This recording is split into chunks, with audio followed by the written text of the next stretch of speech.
నమస్తే, welcome to our channel. ముందుగా global star Ram చరణ్కి పుట్టినరోజు శుభాకాంక్షలు తెలుపుతూ ఈరోజు రామ్ చరణ్ నటించిన పెద్ది సినిమా గ్లిమ్స్ రిలీజ్ అయ్యాయి. టీజర్ ఎంత పెద్ద హిట్ అయిందో మనందరికీ తెలిసిందే. సో గ్లిమ్స్ కూడా అంతే పెద్దగా రెస్పాండ్ వస్తుంది నెటిజన్స్ నుంచి.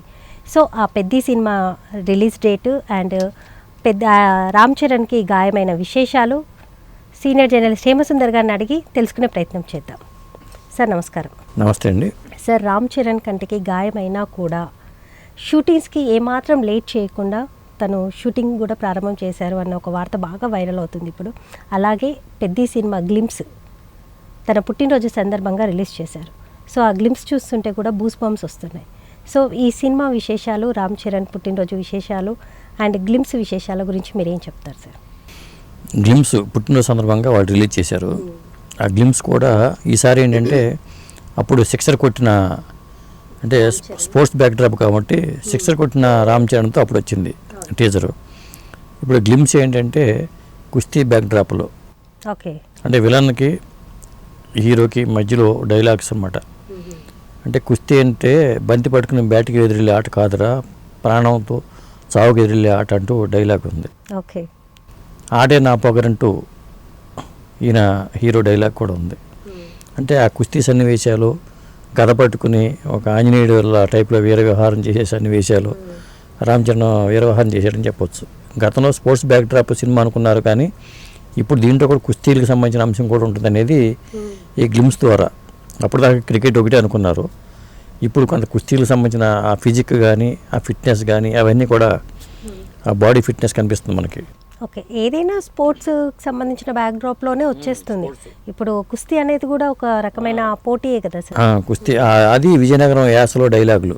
ఓకే, ఎందుకంటే మొదటి నుంచి కూడా మొన్న వచ్చిన టీజర్లో కానీ ఇప్పుడు వచ్చిన ఇది చూసుకుంటే ఆ డైలాగులు యాస అనేది విజయనగరం యాసతో ఆ డైలాగులు పలకడం కానీ ఇవన్నీ హైలైట్ అని చెప్పుకోవచ్చు. ఇంకొకటి ఏంటంటే హీరో పవర్ఫుల్ అని చెప్పడానికి కోసం ఆ కుర్చీలోకి వెళ్లే ముందే అతను ఈ ధాన్యం బస్తాలని అలవాకగా బండి మీద వేసే సన్నివేశాలు కూడా చూపించారు. అంటే కాస్త బలాఢ్యుడు అనేది చెప్పడం. మరి అక్కడ సిక్స్లు కొట్టాడంటే ఇక్కడ కుస్తీలో కూడా విలన్ సాగు కొట్టాడనే మనకు అర్థమవుతుంది. కాబట్టి ఈ సినిమాలో మాస్ మసాలా అంశాలన్నీ కూడా సానా బుచ్చిబాబు దీంట్లో పెట్టాడనేది మనకి తెలిసిపోతుంది. అంటే రంగస్థలం ఎంత పెద్ద హిట్ అయిందో, సో ఇది కూడా అంత పెద్ద హిట్ సాధిస్తుందని కూడా నెటిజన్స్ నుంచి మనకు వినపడుతున్న మాట సార్. బట్ తనకి ఇప్పుడు గాయమైంది, సో అది ఎలా ఉంది ఏంటి అనేది. ఆ గాయం మీద చిరంజీవి గారు మొన్న మెసేజ్ ఇచ్చారు, ట్వీట్ చేశారు. డాక్టర్ కూడా థ్యాంక్స్ చెప్పారు.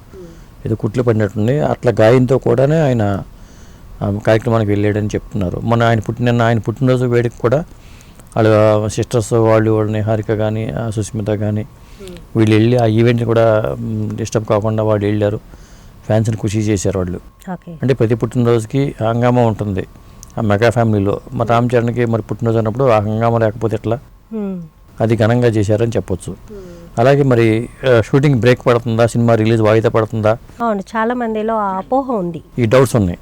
ఆ డౌట్స్ క్లారిఫై చేస్తూ కూడా నాకు తెలిసి షూటింగ్కి వెళ్ళే అవకాశమే ఉంది. ఎక్కువ టైం నిర్మాతల టైంని వేస్ట్ చేయడం కరెక్ట్ కాదనుకోవటం, అనుకోకుండా వెళ్ళిపోవటం అనేది జరుగుతుంది అనేది చూపిస్తున్నారు. అంటే బహుశా నేను అనుకో ఒక వారం రోజులు రెస్ట్ తీసుకుని కంప్లీట్ చేసే అవకాశం ఉంది. ఎందుకంటున్నానంటే ఈ గ్లిమ్స్లో కూడా డేటు ఏప్రిల్ 30 అనే వేశారు, కానీ ఆ డేట్ మార్చలే వీళ్ళు. ఒకవేళ వాయిదా పడింది అనుకోండి ఆ డేట్ మార్చేవాళ్ళు. కాబట్టి నేను అనుకోవడం ఏప్రిల్ 30నే రిలీజ్ కన్ఫర్మ్గా చేయొచ్చు. కాకపోతే కొంత బయట వాతావరణం బాగాలేదు. ఇరాన్ యుద్ధ వాతావరణం, ఓ పక్క లాక్డౌన్ అనే మాటలు, ఓ పక్క ఇంధనం కొరత, ఇవన్నీ కూడా సినిమా కలెక్షన్స్ మీద ప్రభావం చూపే అవకాశం ఉంది. చాలామంది టాక్సిక్ కానీ లేకపోతే ఈ సినిమా కానీ రేపు రిలీజ్ కాబోయే బైకర్ కానీ నిర్మాతలు చాలామంది భయపడుతున్నారు. సినిమాల మీద ఎఫెక్ట్ పడే వాతావరణం కనపడుతుంది. మరి చూడాలి ఏం జరగబోతుంది ఏంటనేది. పెద్ద రిలీజ్ డేట్ మాత్రం వాళ్ళు మార్చలేదు, అదే రిలీజ్ డేట్కి రిలీజ్ అయ్యే అవకాశం ఉంది. యాక్చువల్లీ బర్త్డే రోజున ట్రైలర్ రిలీజ్ చేద్దాము అని అనుకున్నారు అనేసి మనం అనుకున్నాము, బట్ గ్లిమ్స్ రిలీజ్ చేశారు. అంటే ట్రైలర్కి నేను అనుకోవడం ఒక 2 వారాల ముందు ట్రైలర్ రిలీజ్ చేయొచ్చు.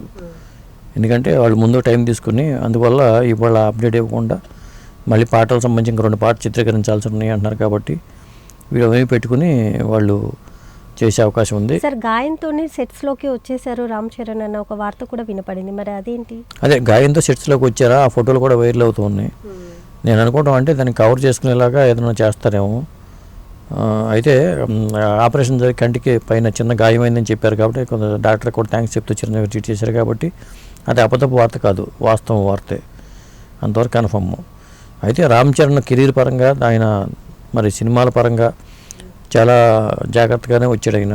ఎందుకంటే వారసత్వంతో ఆయన ఫీల్డ్లోకి వచ్చినా కానీ అంటే ఈ పుట్టిన సందర్భంగా మనం చెప్పుకోవాలి కాబట్టి చిరుత దగ్గర నుంచి ఇవాళ పెద్ద వరకు కూడా ఆయన ప్రయాణం చూసుకుంటే రంగస్థలంలో డిఫరెంట్ పాత్ర, మగధీరలో మరి పూర్వజన్మ సుకృతం ఉండే జన్మల గుర్తొచ్చే కాన్సెప్ట్తో చేసిన పాత్ర కానీ ఇలా అన్ని సినిమాలు కూడా డిఫరెంట్ కాన్సెప్ట్లో వెళ్ళిపోయాడు. పెద్ద కూడా ఒక డిఫరెంట్ కాన్సెప్ట్లో చేశాడు. మొత్తానికైతే అతను హీరోగా చిరంజీవి గారి వారసత్వంతో వచ్చిన అతనిలో చాలా అంటే ఎదిగే కొద్దీ ఒదిగే తత్వం అంటాం కదా, అది ఉంది రామ్ చరణ్లో. ఎందుకంటే నేను ఫస్ట్ ఇంటర్వ్యూ నేనే చేశాను రామ్ చరణ్ది, వాళ్ళ సిస్టర్ వాళ్ళ అక్క సుస్మిత ఇంటర్వ్యూ కూడా నేను చేశాను అప్పుడు. అదే రామ్ చరణ్ నేను అల్లు రామలింగ గారు చనిపోతే అక్కడికి వెళ్తే లేచి వచ్చి మరీ పలరిచ్చాడు. ఓకే. కాబట్టి ఆ ఎప్పుడో నేను గ్యాప్ ఉంది, నేను చేసింది ఇంటర్వ్యూ ఎప్పుడు 2004లోనో 2003లోనో 2004లో చేశాను.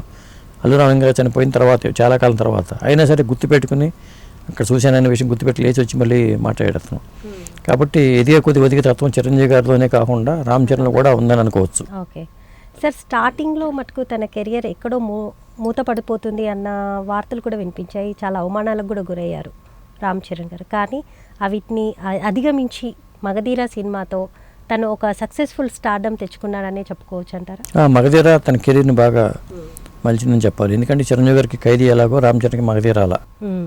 ఎందుకంటే చిరుత మంచి సినిమానే కానీ ఆశించినంత గొప్పగా అప్పుడు లేదు.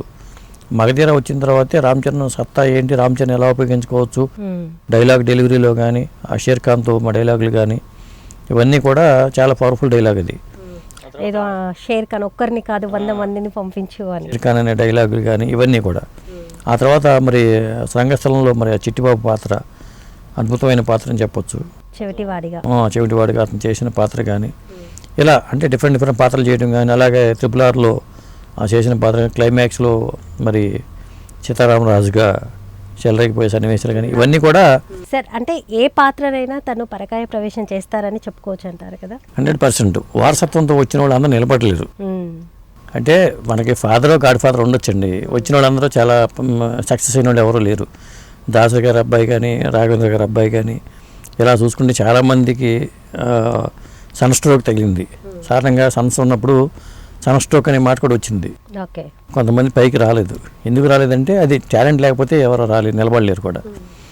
ఇంకోటి ఏంటంటే కసితో పనిచేస్తారండి. పోటీ ఉన్నప్పుడు కూడా కసితో పనిచేస్తారు. పోటీ లేదనుకోండి ఆ కసి రాదు. ఇక్కడ పోటీ వచ్చింది రామ్ చరణ్కి.